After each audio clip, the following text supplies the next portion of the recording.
Everyone, thanks for joining me. Spring is upon us, and that means all kinds of outdoor activities and lots more running around than we did in the winter. And with that, who doesn't need an extra drawstring backpack? That's what we're going to make today. I think these are super cute, so easily to personalize, and just look how fun these are. Super fun, right? We can personalize these with the Cricut Easy Press. You can personalize them with embroidery. You can personalize them with the fabrics that you choose. So I think these are going to be a really useful item for the summer. And like I said, they're super easy. They don't take a lot of product. So meet me in my craft room. I'm going to show you how to put these together. Okay, so here's everything we need to make this project. You need 2 pieces of fabric cut to 16 by 18, 16 inches wide by 18 inches long. You're going to need another piece of fabric that is approximately 6 inches by 2 inches. You're also going to need 2 pieces of rope or string, whatever you're going to use for your ties, approximately 72 inches a piece, a ruler and a marking pen, and of course your sewing machine. The first thing we're going to do is start by placing our fabrics right sides together.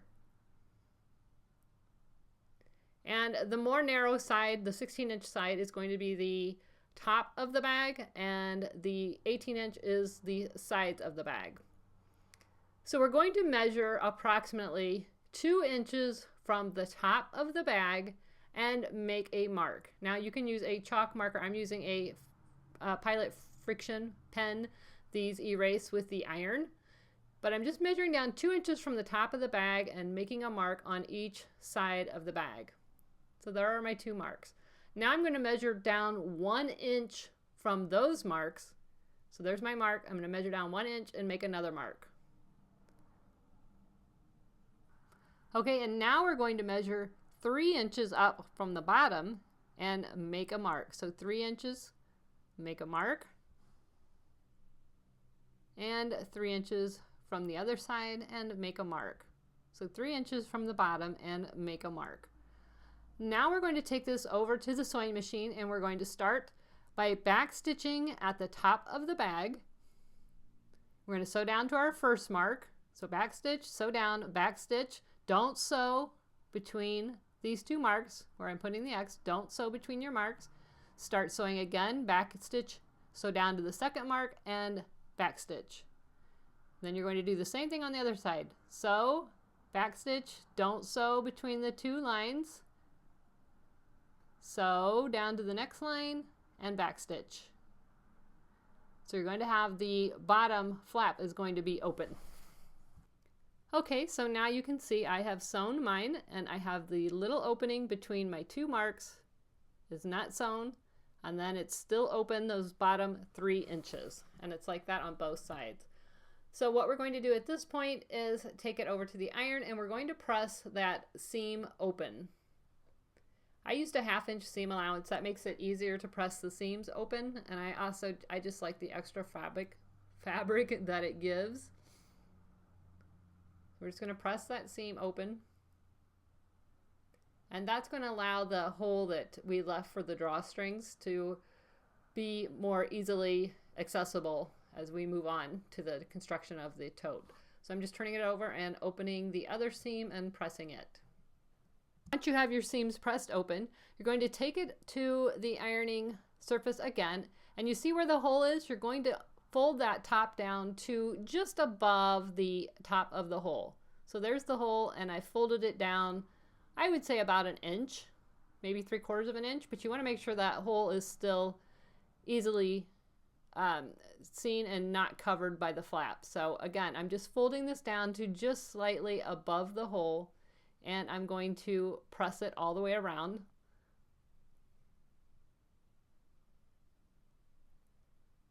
Once I have the 2 sides pressed that I know that the hole is still not covered up, I'm going to finish pressing the sides.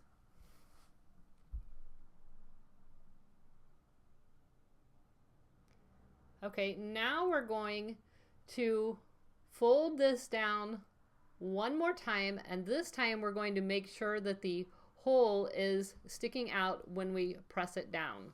By that I mean the opening that we left should be in this cuff that is folded down. So here's my cuff, and the opening is totally showing through the cuff that's folded down. So fold it down however much you need. It's going to seem like it's quite big, but depending on what kind of rope you're using, you're going to need that extra room in there.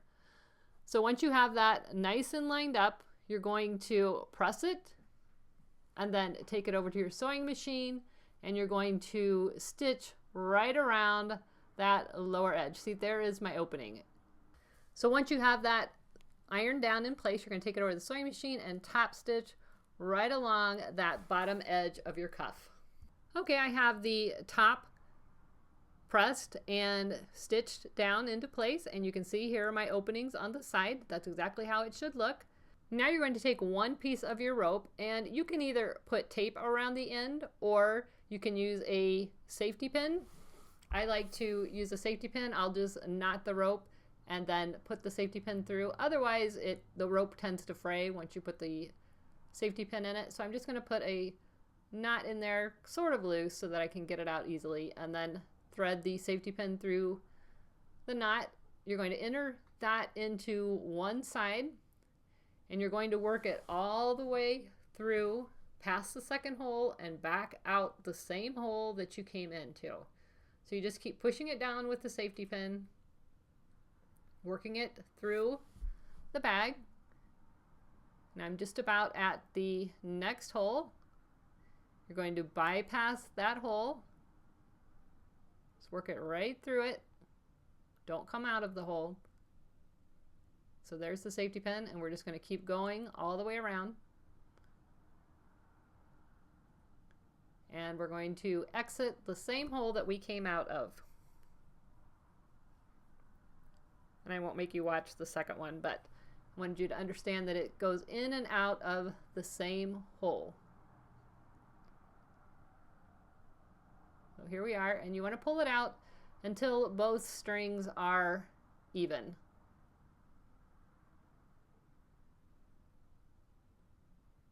All right, now you're going to insert your second string into the opposite side,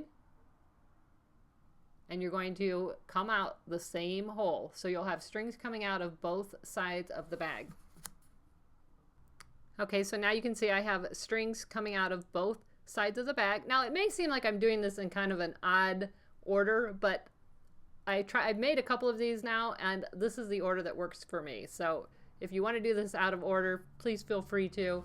This is just what works best for me and how I get the best results and get everything lined up. So I'm taking that 6 by 2 inch piece of fabric and I'm folding it in half, and then folding the edges into the center and pressing.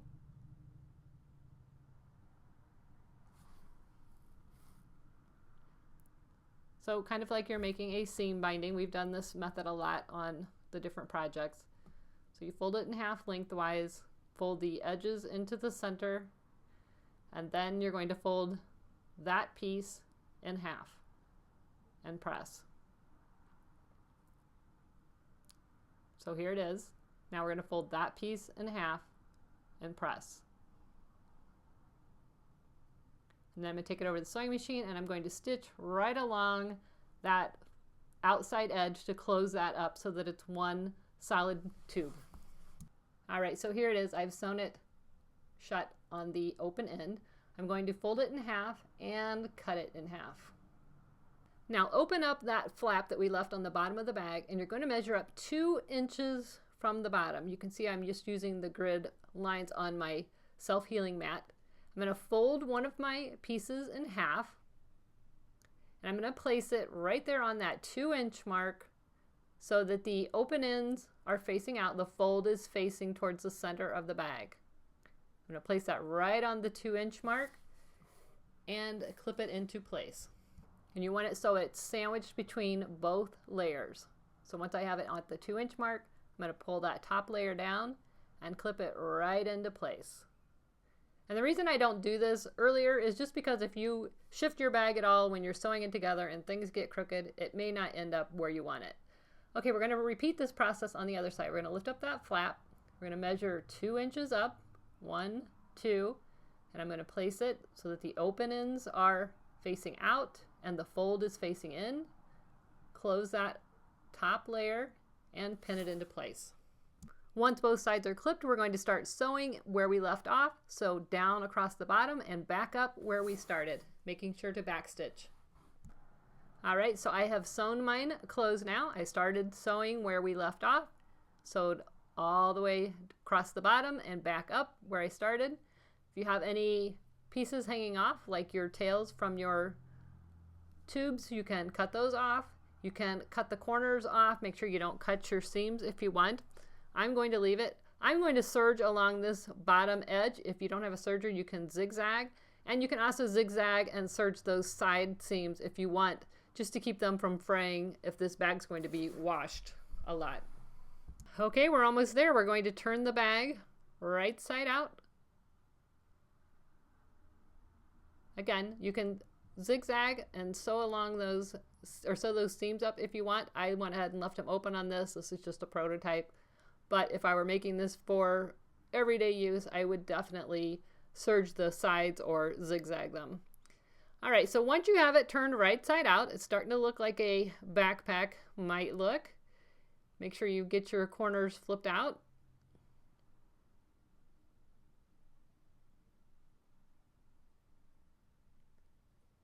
Now what I'm going to do is put a piece of tape around the rope, and then I'm just going to cut it off so that I have a nice clean edge.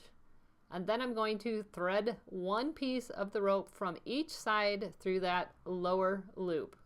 So you have one piece from each side through that lower loop. Make sure everything's lined up. And then I'm just going to remove the tape and just do an overknot over both of the strings, tying them together. And you can trim that up if you want. But make sure you get a nice knot in there. And then we're going to repeat it for the other side. I'm going to thread, make sure your ropes are even. And then I'm going to thread one through the little loop that we made. And then tie both loops on the same side together. And I use 72 inches for my ropes. If you're making this for a smaller child, you might want to make them a little bit shorter, but don't make them so short that the bag can't be totally flat. So I think 72 inches is a pretty good measurement. And that's it, guys. There's your drawstring backpacks. I think these are super cute. You can get this rope at Walmart in the clothesline section, or I ordered it on Amazon. I'll have all the products linked below the video in the description. And I also used outdoor fabric from Joann's just to give the bag a little bit more durability, but you can absolutely use a quilting cotton or whatever fabric you have on hand or whatever floats your boat. These are going to be perfect for summer camps and summer sleepovers and all those fun activities. If you enjoyed this video, please like, subscribe, and share. And until next time, see you soon. Bye-bye.